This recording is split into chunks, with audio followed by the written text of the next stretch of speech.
Hello everyone. आज हम 11th class का जो नेक्स्ट टॉपिक है डायमेंशंस के बारे में बात करेंगे।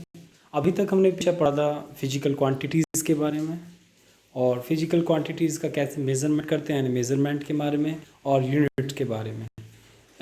और उसी के साथ साथ हमने डिफ़ाइन करा था फिजिकल क्वांटिटी को दो पार्ट्स में। एक को बोला था फंडामेंटल क्वांटिटी और दूसरे को बोला था हमने डेराइव्ड फिजिकल क्वांटिटीज़। आपको बताया गया था फंडामेंटल वे हैं जिनको आप किसी भी अदर फिजिकल क्वांटिटी की हेल्प से मेज़र नहीं कर सकते, यानी उनको वे physical quantity other physical quantity पे डिपेंड नहीं करती, जैसे आपको 7 टाइप की बताई गई थी। ठीक है। और उसके बाद हमने बताया था डेराइव्ड किसको बोलते हैं। डेराइव्ड वो बोलते हैं जो अदर फंडामेंटल जो क्वांटिटीज़ हैं उन पर डिपेंड करती हैं, यानी जो फंडामेंटल उससे अलग जो भी फिजिकल क्वांटिटीज़ हैं सब क्या हैं, डेराइव हैं। और तो उसके लिए जैसे कि आपने देखा था फोर्स क्या है, फोर्स में क्या हुआ है, यदि आप कोई फोर्स निकालेंगे मास इंटू एक्सेलरेशन रखें हैं। ठीक है। जब आप मास इंटू एक्सेलरेशन की बात करें तो उसके लिए आप देखेंगे तो एक्सेलरेशन के बारे में मास तो क्या है, एक फंडामेंटल क्वांटिटी। फिर एक्सेलरेशन को देखिए एक बार। एक्सेलरेशन में क्या है, डिस्टेंस बाय टाइम स्क्वायर, यानी डिस्टेंस और टाइम दो डिफरेंट चीज़ है।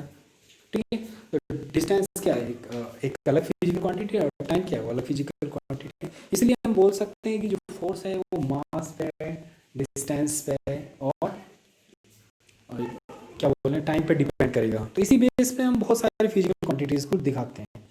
तो जब भी हम डेराइव्ड फिजिकल क्वांटिटीज़ को दिखाएं तो हमें क्या करना पड़ता है, हर बार जो फंडामेंटल क्वांटिटीज़ हैं उनके ऊपर कुछ यूनिट, उनकी कुछ पावर्स रखनी पड़े। जैसे कि आपने क्या रखा, मास की 1 पावर रखी थी फोर्स के लिए, लेंथ की कितनी रखी पावर थी 1, जबकि टाइम की कितनी रखनी पड़ी थी -2, क्योंकि अगर आप लिख रहे थे तो फोर्स के लिए क्या होगा, फोर्स के लिए आपका वैसा होगा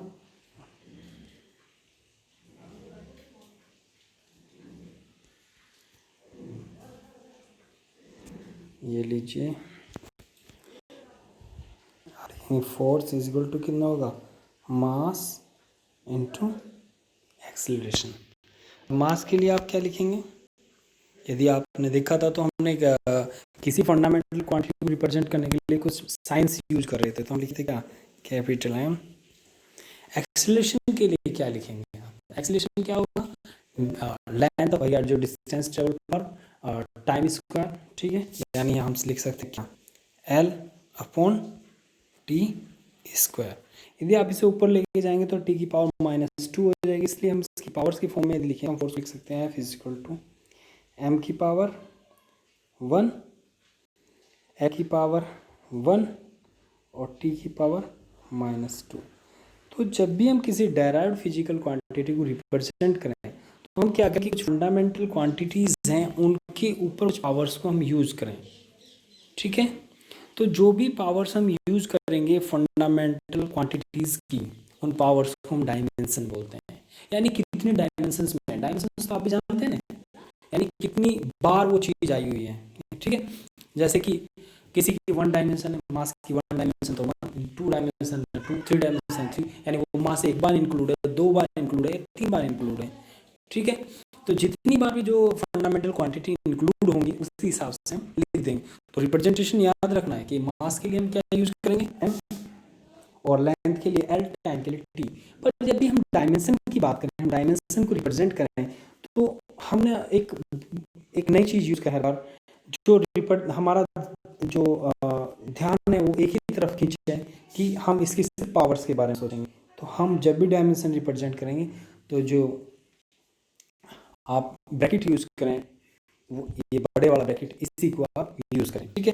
तो इसी के लिए चलो शुरुआत से देख लें। जैसे हमारे पास कोई फिजिकल क्वांटिटी एरिया, तो एरिया क्या होगा, एरिया किसी भी तरह की बॉडी के लिए आप एरिया निकालेंगे तो क्या होगा, हर बार लेंथ का स्क्वायर होगा। ठीक है।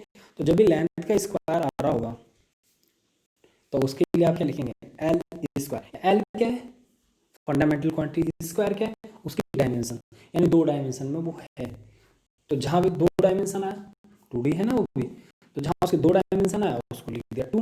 तो आपने जो पावर लगाई है ये नीचे क्या रिप्रेजेंट कर, कौन सी फिजिकल क्वांटिटी है, कौन सी फिजिकल क्वांटिटी है उसको रिप्रेजेंट करने को उसका क्या लिखेंगे, साइन। उसके ऊपर जो पावर्स लगाई जाएंगी वो पावर्स रिप्रेजेंट करेंगे डायमेंशन को। तो इसकी डायमेंशन क्या होगी, एल स्क्वायर।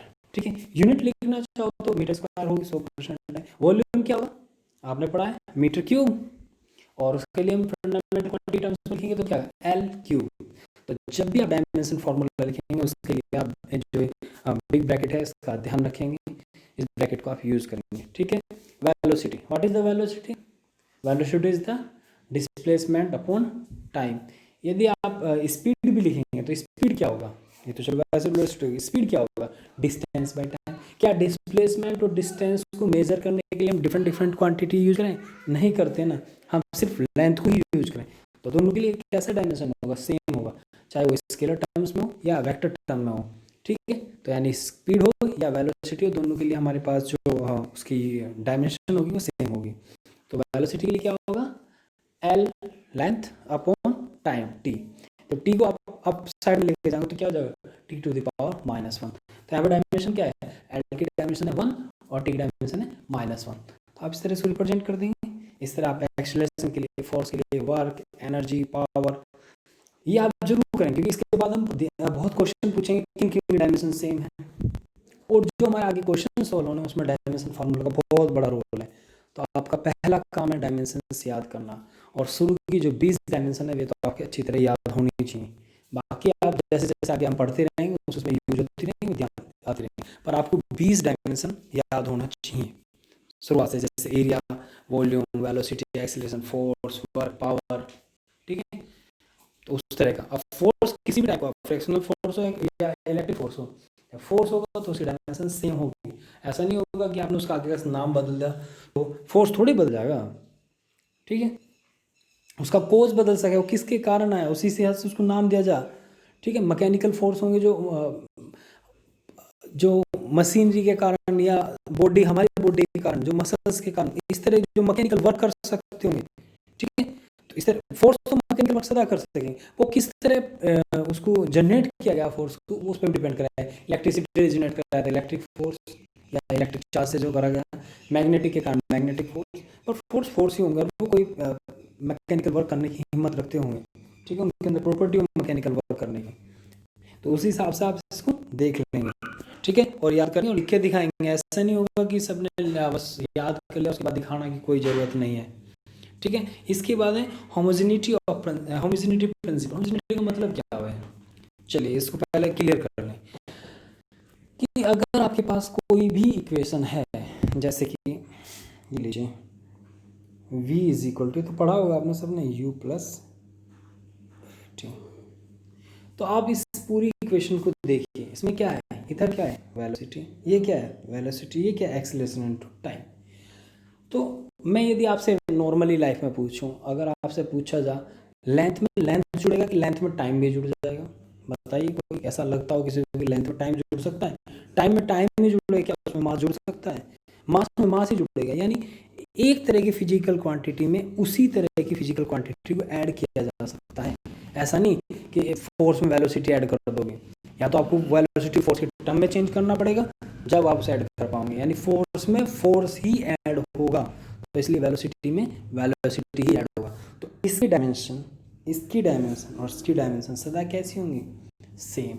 तो अगर आपके पास कोई भी फॉर्मूला है, कोई भी इक्वेशन है, तो उस इक्वेशन के अंदर, ठीक है, जब एडिशन या सब्सट्रैक्शन की बात करें, मल्टीप्लाई की बात नहीं कर सकते, क्योंकि मल्टीप्लाई क्या है, जैसे देखो इन दोनों डायमेंशन सेम थोड़ी होगी। ठीक है, इन दोनों डायमेंशन मिलके इसके इक्वल होगी या इसके इक्वल होगी, यानी वही फिजिकल क्वांटिटी आपस में ऐड हो सकती है, सब्सट्रैक्ट हो सकती है, जो सेम डायमेंशन की होंगी, नहीं तो फिर कभी नहीं होंगी। तो इसका हमें बहुत फायदा होगा, कोई इक्वेशन हमें लिख के दे देगा तो हम उससे पता लगा सकते हैं इक्वेशन सही है कि गलत। ठीक है, आगे एप्लीकेशंस में हम देखेंगे कहाँ के एप्लीकेशंस में हम उसके बारे में पढ़ेंगे। तो सबसे बड़ी बात क्या है कि डायमेंशन की हेल्प से हम बता सकें हमें जो गिवन फार्मूला है वो सही है या गलत, पर उसकी कुछ लिमिटेशन है, वो भी बताएंगे। फार्मूले के बारे में बता देगा, पर जो उसके साथ कांस्टेंट है उसके बारे में कुछ नहीं बता पाएगा, नंबर्स के बारे में कुछ नहीं बता, क्योंकि यदि मैं 6 लिख दूँ, 4 लिख दूँ, 5 लिख दूँ, 3 लिख दूँ, इनकी कोई डायमेंशन नहीं होती, नंबर्स हैं, न्यूमेरिकल वैल्यूज, और न्यूमेरिकल वैल्यूज की कोई डायमेंशन नहीं होती। कुछ कांस्टेंट ऐसे भी हुए हैं, प्रोपोर्शनलिटी कांस्टेंट, जिनके डायमेंशन हुए, जबकि कुछ प्रोपोर्शनलिटी कांस्टेंट रेशियो की फॉर्म में हुए, यानी उनकी डायमेंशन लेस हुए, तो उस कंडीशन में वो फेल हो जाए, पर 90% जगह वो अपना काम करे। आप उसको देखते हैं इक्वेशन के बारे में एग्जैक्ट बता सके कि सही है गलत, पर यदि डायमेंशन सबकी सही है पर सबके न्यूमेरिकल वैल्यूज चेंज हो रही है तो वहाँ वो काम नहीं करेगा। ठीक है, ओके। जैसे मैंने लिख दिया v equal to u plus 80, किसी ने ऐसे लिख दिया v equal to u plus 280। ठीक है, तो इस कंडीशन में आप ये नहीं बता सकते डायमेंशनली कि कौन सा फार्मूला सही है, उसके लिए तो आपको अपनी नॉलेज लगानी पड़ेगी, क्योंकि अगर आप यहाँ पे लगाएंगे तो दोनों तरफ डायमेंशन तो सेम आएगी और जबकि फार्मूला गलत है। ठीक है, तो इस चीज़ का आप ध्यान रखेंगे। तो हाँ, जो आपके पास होमोजेनिटी की बात आ रही है, होमोजेनिटी का मतलब यही हुआ कि इक्वेशन की लेफ्ट हैंड साइड और राइट हैंड साइड या जहाँ भी एडिशन है सबकी डायमेंशन कैसी होंगी, सेम होंगी। तो if the dimension of left hand side on equation are equal to the dimension of the right hand side, then the equation is dimensionally correct. This is known as the homogeneity principal.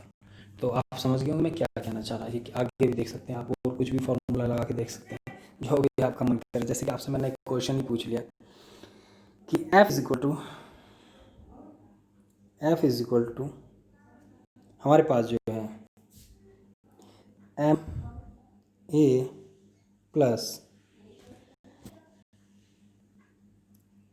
3c, what is the dimension of c।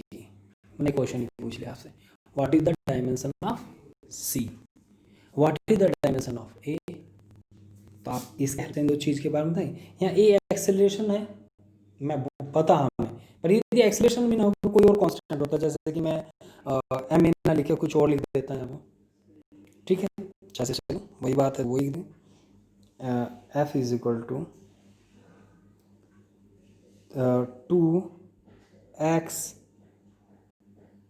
y plus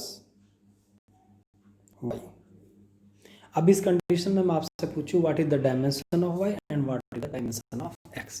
तो हमने क्या देखा था कि homogeneity से क्या है कि इसकी डायमेंशन और इसकी डायमेंशन आपस में कैसी होनी चाहिए, इक्वल होनी चाहिए। यदि इन सभी डायमेंशन आपस में इक्वल है तो y की डायमेंशन क्या है, जो फोर्स की डायमेंशन है, फोर्स की डायमेंशन क्या है, यानी y की डायमेंशन हमारे पास क्या है, यानी dimension of y is equal to कितना है बाबू, तो फोर्स की कितनी है अभी का ली थी mlt-2।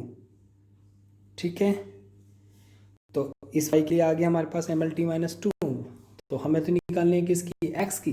अब चलिए फिर, तो हमारे पास क्या है f इज इक्वल टू है किसके, 2xy के। तो what is the dimension of x, क्या होगी f अपॉन 2y। हमें 2 से तो कोई मतलब ही नहीं कि डायमेंशन निकाल ले, इसको तो भूल जाओ। तो x की dimension, dimension of force, dimension of y, दोनों तो सेम डायमेंशन के हैं। जब दोनों के सेम डायमेंशन है तो क्या होगा, इसकी डायमेंशन कितनी आई, 0, यानी इसके पास कोई डायमेंशन नहीं। तो इसकी डायमेंशन हम कैसे रिप्रेजेंट करेंगे, ऐसे m की पावर 0, l की पावर 0, t की पावर 0, यानी ये कैसा है, डायमेंशन लेस है। या तो सीधा लिख दें डायमेंशन लेस या फिर इसे रिप्रेजेंट कर देंगे। ठीक है, तो होमोजेनिटी का हमें बहुत जगह फ़ायदा मिलेगा। देखते हैं हम, आप बता सकोगे कि फार्मूला सही है नहीं है। चलो जैसे आपने एक और बड़ा फार्मूला लीजिए, s is equal to u t plus 1/2 AT। अब मैंने पता नहीं सही लिखा है गलत लिखा, अब आप इसको देख के बता सकते हैं कि सही है कि गलत, आप इसको वेरीफाई कर सकते हैं। तो आपका काम इसको वेरीफाई करके बताऊंगी कि जो मैंने लिखा था सही है कि गलत है। ऐसे नहीं सीधा डायमेंशनली बताऊंगी कि आपने जो लिखा वो गलत है या आपने जो लिखा वो सही है। ठीक है, तो ये होमवर्क है, आप बताएंगे जरूर, क्योंकि होमवर्क तो पहले भी दिया था, किसी ने कोई होमवर्क नहीं किया, क्योंकि अभी 11th में आया है, अभी थोड़ा जोश है, क्योंकि आपको सबको लग रहा है अभी आगे लाइफ में कुछ करना है नहीं करना उसके बारे में नहीं सोचना। और अब तो आपका इंचार्ज मैथ्स भी नहीं है, क्योंकि अब आप घर में, अब तो तुमसे पढ़ लिया करो अपनी मम्मी के, अगर मैथ्स का इंचार्ज बनो तो मम्मी की हेल्प कर लिया करो रसोई में जाके। ठीक है, तो यहाँ तक के बारे में बताइएगा, मुझे सवाल को सोल्व करके बताइएगा। और वही बच्चे बताएं जिन्हें सिर्फ पढ़ना है, ऐसा नहीं कि कोई फालतू में कॉमर्स भी ले रखा है वो बीच में आगे घुस जाएगा या कोई, इसलिए या तो अपना फिजिक्स का ग्रुप ही अलग बना लें। ठीक है, यहाँ तो अपना ग्रुप बिल्कुल अलग आइडेंटिफाई करके एक तरफ कर दें हम, जिससे सब्जेक्ट वाइज हम डाल सकें। ठीक है, इसके बाद है एप्लीकेशन ऑफ द डायमेंशन। तो सबसे पहले तो क्या एप्लीकेशन है, हम इसके हेल्प से क्या बता सकें कि जो भी हमें इक्वेशन दी गई वो डायमेंशनली करेक्ट है या नहीं है। और दूसरा फायदा क्या है, आपने पढ़ा था, क्या पढ़ा था कि u1 n numerical value in first unit is equal to n2 u2। तो इसके हेल्प से हम क्या कर सकें, हम फिजिकल क्वांटिटी वन सिस्टम से दूसरे सिस्टम में चेंज कर सकें। कैसे कर सकें, करके देखो, ठीक है। तो इसके हेल्प से हम क्या कर सकें, वन सिस्टम से दूसरे सिस्टम में चेंज कर सकें।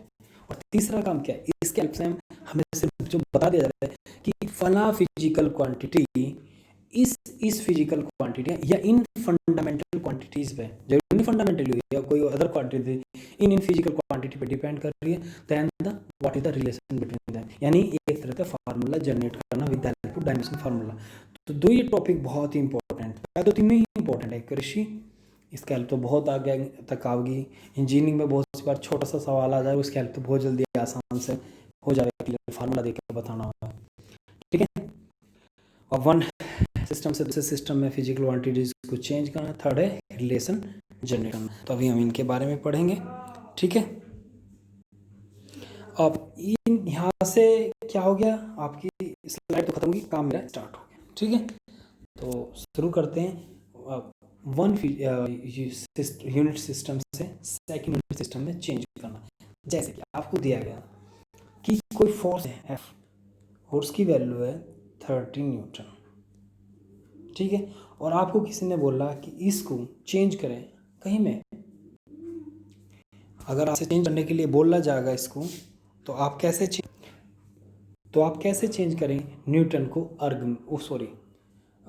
डाइन में, ठीक है। तो आपको पता होना चाहिए कि फोर्स को सीजीएस में क्या बोला जा रहा है और एमकेएस में क्या बोला जा रहा है, यानी एमकेएस यूनिट्स क्या है और सीजीएस यूनिट्स क्या है, ये याद रखिएगा sir.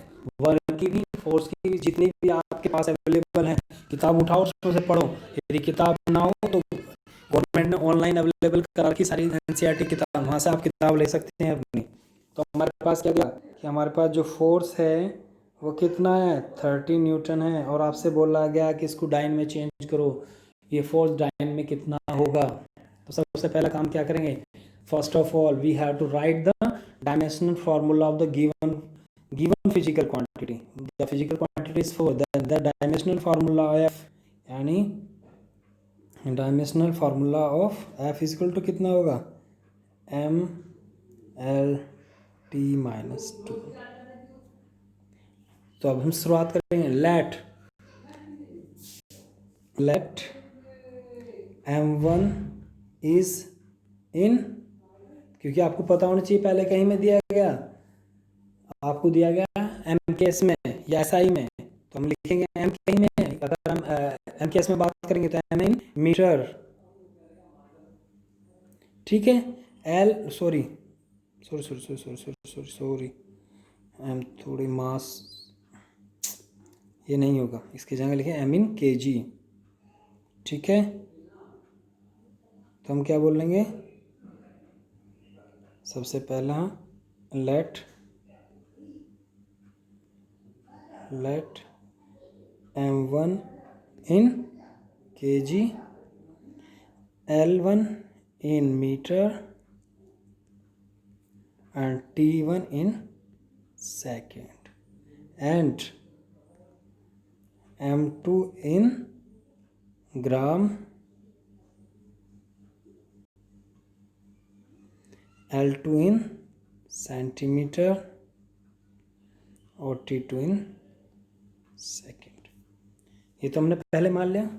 And n1 is equal to कितना दिया हमें, 30, सिर्फ वैल्यू, क्योंकि ये तो लिख दिया हमने किस में, सीजीएस में, एमकेएस में, एमकेएस वाले।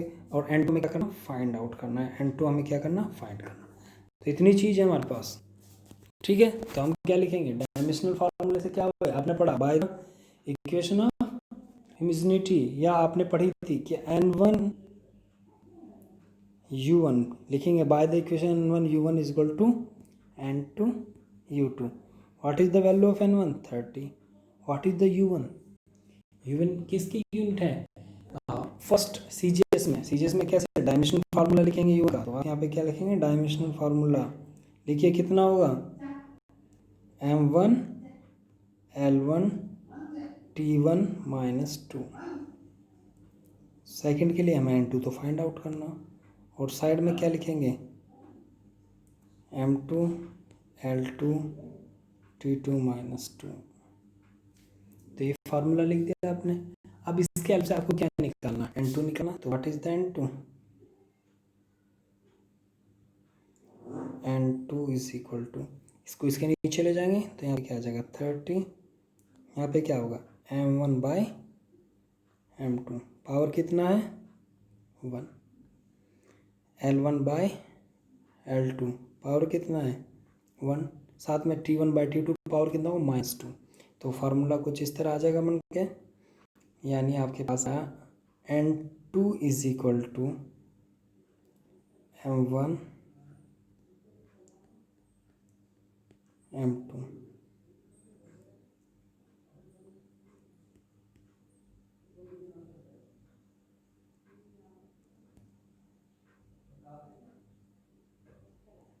-2।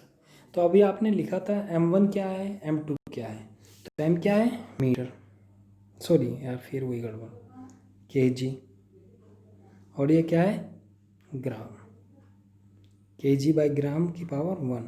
ये क्या है मीटर, ये क्या है सेंटीमीटर की पावर 1। ये क्या है सेकंड, और ये भी क्या है सेकंड की पावर -2। तो अगर आप यहाँ से देखें सेकंड काटना नहीं, वैसे आपको पता है डायमेंशन खत्म होगी, तो यहाँ पे इसका कोई मतलब ही खत्म हो गया। अब हमारे पास फिर क्या kg by gram, metre by second. अब किसी भी एक को चेंज कर दो, या तो kg को ग्राम में चेंज कर दो, या ग्राम को kg में चेंज कर दो। इसी तरह सेंटीमीटर को सेंटीमीटर, सेंटीमीटर को मीटर। तो एक कोई तरीका लगा लो, चलो मैं कर ग्राम में। तो kg कितना 1000 ग्राम बाई ग्राम, पावर का ध्यान रखें 1 ही है। मीटर कितना है 100 सेंटीमीटर अपॉन सेंटीमीटर, तो सेंटीमीटर सेंटीमीटर, ग्राम से ग्राम कितना 10 टू द पावर 5, और 10 टू द पावर 3 और 2 5 हो गया, 10 टू द पावर 5 हो गया। और यहाँ पे कितना चल रहा था 30, वो छूट गया था, तो कितना होगा 30 इंटू 10 टू द पावर 5 डाई। तो यहाँ से आप इस तरह निकाल सकेंगे, इससे पता क्या लगा कि 1 न्यूटन किसके बराबर 10 टू द पावर 5 डाइन के बराबर। तो इस तरह आप प्रूफ कर सकते हैं। तो आपका एक वर्क है कि आपको चेंज करना, अब कोई वर्क है वो 1 जूल है, आपको उसको चेंज करना कहीं में सीजीएस में नहीं अर्ग में, तो आप ही करके दिखाएंगे मुझे। इसके बाद में आपको रिलेशन निकालने से हम रिलेशन निकाल लेंगे, ठीक है। कैसे हम रिलेशन फाइंड करेंगे उसको हम करेंगे अगली बार। पहले आप यहाँ तक के क्वेश्चन करके दिखाएंगे, उसके बाद हम आगे चलेंगे, क्योंकि लापरवाही आप बहुत करें, इसलिए हमारे इतने एफर्ट का जब भी फायदा आप कुछ करके दिखाएं, ठीक है। Thank you, have a nice day.